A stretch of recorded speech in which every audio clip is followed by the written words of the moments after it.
आज विज्ञान ये कह रहा है, डॉक्टर ये कह रहे हैं, साइंटिस्ट ये कह रहे हैं कि एक दिमाग तो यहाँ है सिर में, और एक दिमाग यहाँ है जिसको कहते हैं द गट ब्रेन।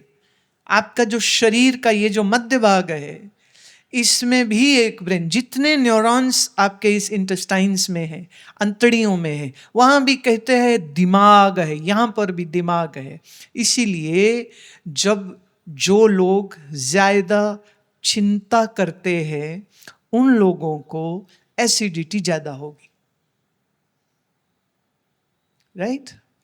जो लोग ज़्यादा गुस्सा खाते हैं, ध्यान कर लेना, नोट कर लो इस बात को, उनका लीवर जल्दी खराब होगा। जो लोग बात बात पे जल्दी जल्दी उदास हो जाते हैं, रोने लग जाते हैं, उनके फेफड़े कमजोर हो जाएंगे। ये हमारे ऋषियों का विज्ञान है, हमारे योगाचार्यों का ज्ञान है, ऋषि पतंजलि का ज्ञान है। ये ज्ञान हठ योग प्रदीपिका, शिव संहिता जैसे अद्भुत ग्रंथों में उल्लेखित है। योग शास्त्र के जो ग्रंथ हैं उसमें उल्लेखित है। लेकिन उस पुरातन भाषा को मैं थोड़ा सा मेडिकल एनाटॉमी को साथ में जोड़ के जब कहती हूँ, तो जो आज का पढ़ा लिखा एजुकेटेड है, वो चाहे डॉक्टर हों कि टीचर्स हों कि प्रोफेसर हों, वो समझते हैं उस बात को और उसकी वैल्यू करते हैं। जिसका पेट में गुड माइक्रोबायोम नहीं है, माने गुड बैक्टीरिया जिसके पेट में नहीं है, उन लोगों को डिप्रेशन जल्दी हो जाएगी। देखिए हमारे ऋषियों का ये अद्भुत, वो कहते हैं कि आपका, अब वो उस समय पर अंग्रेजी भाषा तो थी नहीं, ना लैटिन थी कि वो माइक्रोबायोम या गट वर्ड यूज करें, ना, वो तो सिर्फ इतना कहते हैं, भोजन खाने से पहले प्रार्थना करिए। अब आप सबसे प्रश्न है, जब तुमने आज सुबह या दोपहर में खाना खाया तो अपनी थाली, अपनी प्लेट के आगे क्या हाथ जोड़ के आपने प्रार्थना की थी? तो नहीं की है। जब तुम नहीं करोगे तो तुम्हारे बच्चे कहां से सीखेंगे? भाषा कोई हो, आप गुरबाणी की कोई पंक्ति ले लीजिए, जय प्रसाद छति अमृत खाहे, तिष्ठा कर को रख मन माहे। बस इतनी भर 2 लाइनें बोलनी है कि जिस प्रभु की कृपा से ये मेरे को खाने को मिला है, उस प्रभु की स्मरण में हमेशा अपने मन में करता रहूं। आप गीता से परिचित हैं तो फिर ये श्लोक ब्रह्मार्पणम ब्रह्म हविर ब्रह्मागणों वाला श्लोक ले लीजिए। सर्व ब्रह्म है, वही ब्रह्माग्नि यहां पर भूख बन के आई है, वही ब्रह्माग्नि अन्न बन के आया है, जो खा रहा है उसमें भी ब्रह्म है।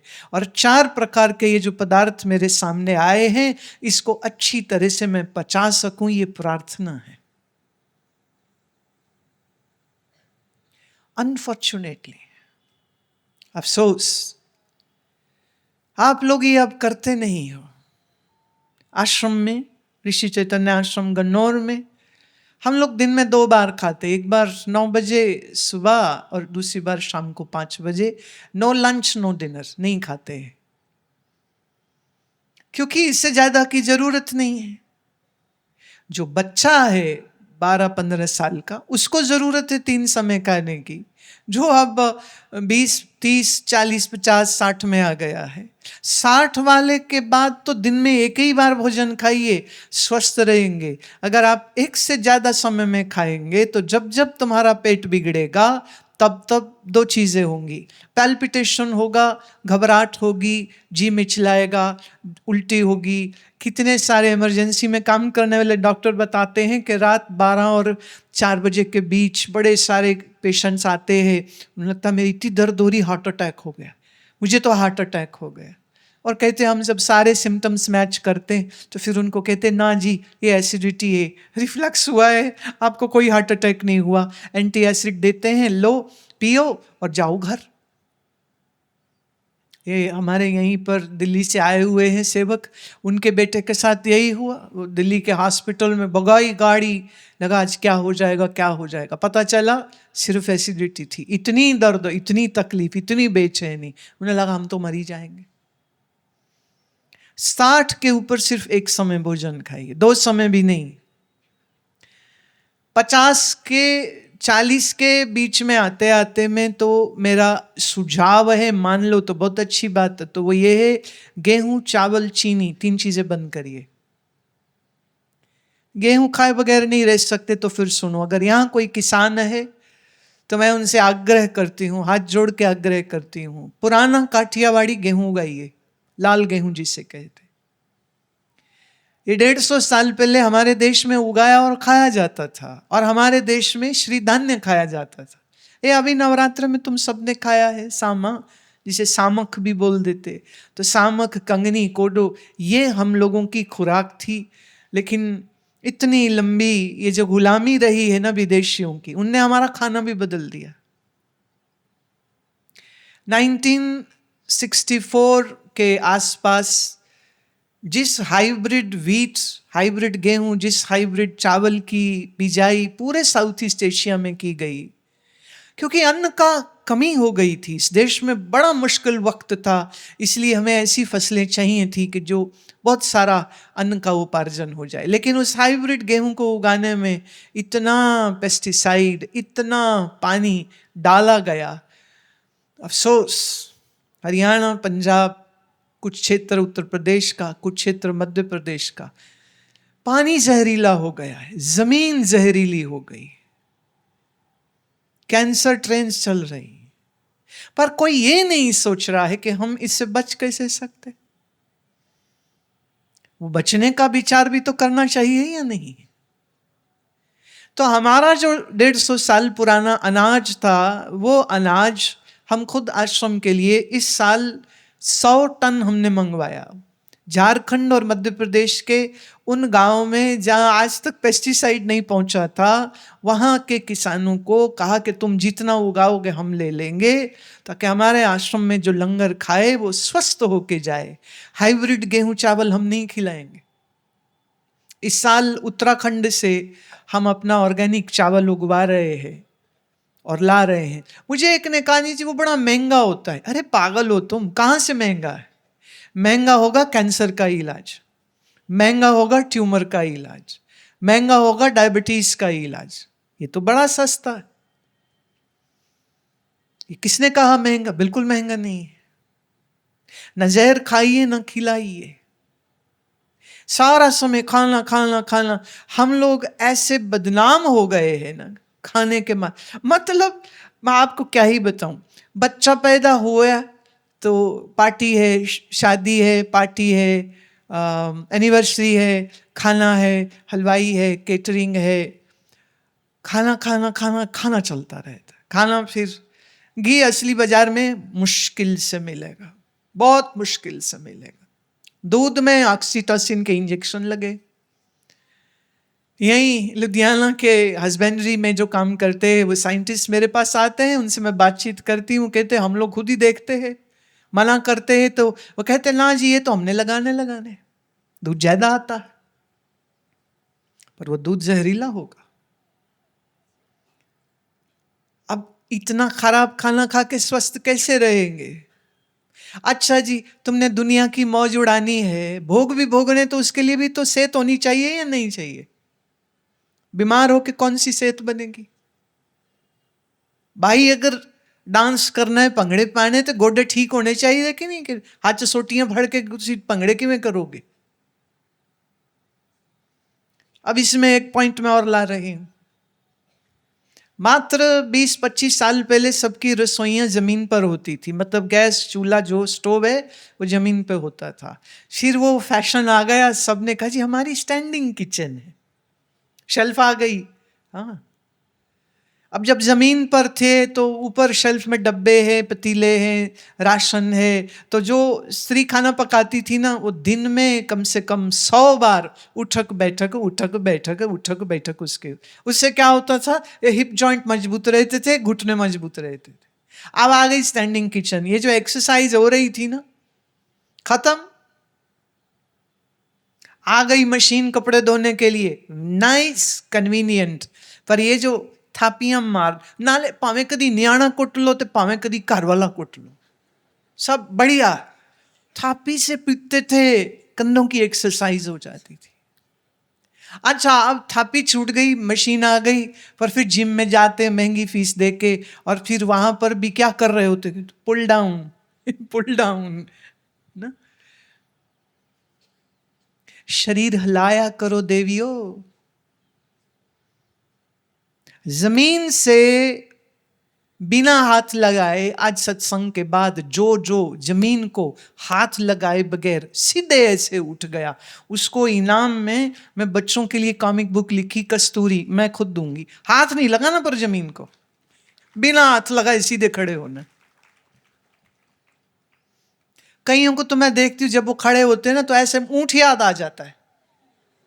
एक बार अगे, दो बार पीछे, फिर एक बार अगे, फिर कहें ओ फड़ी हो ये जरात ते फड़ी। ये अन्याय अपने साथ मत करिए। शरीर बड़ा कीमती है। और एक अच्छी चीज जो मैं सबको रोज रोज कहती हूं, और वो ये है कि इकट्ठे बैठ के ब्रेकफास्ट, लंच, डिनर जो भी तुम करते हो फैमिली, अच्छी बात है, करना भी चाहिए। बाजार का खाना जहर है, नहीं खाना चाहिए। जहां जहां आपको कंफर्म हो ना कि ये बंदा सही देसी घी इस्तेमाल करता है, खूब खाइए। खाइए क्या, हमें भी खिलाइए, हम भी खा लेंगे, है ना। इतना बोलने के बाद गला दुख जाता है तो गरम गरम देसी घी की जलेबी फीके दूध में डालो, खाओ। ये इलाज है गले का, बहुत बढ़िया। पर जिसका पता ही नहीं तुमको कि कौन सा तेल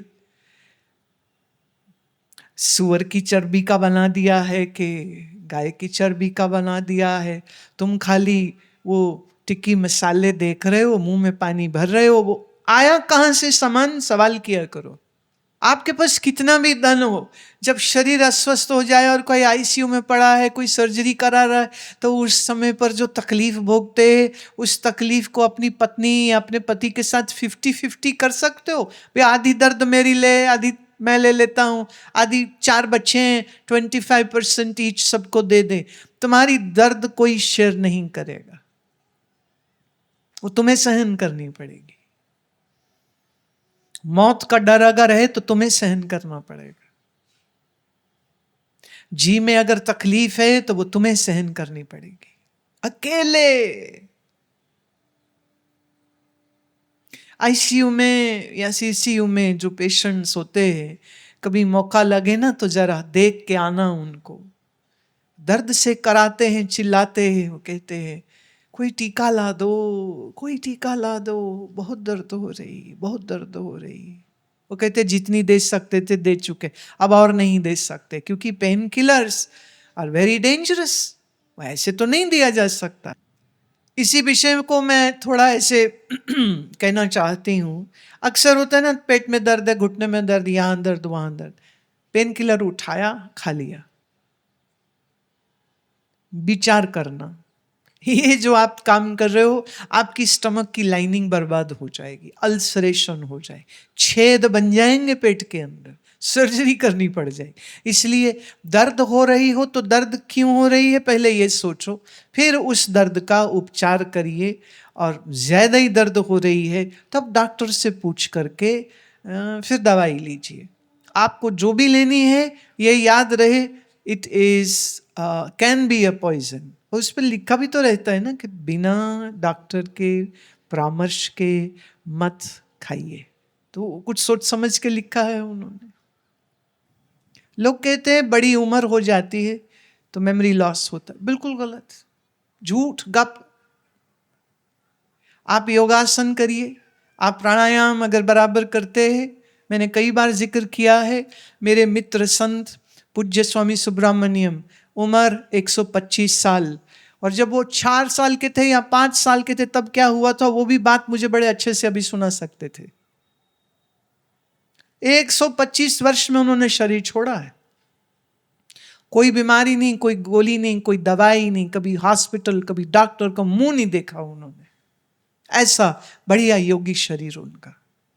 साधना करते हैं।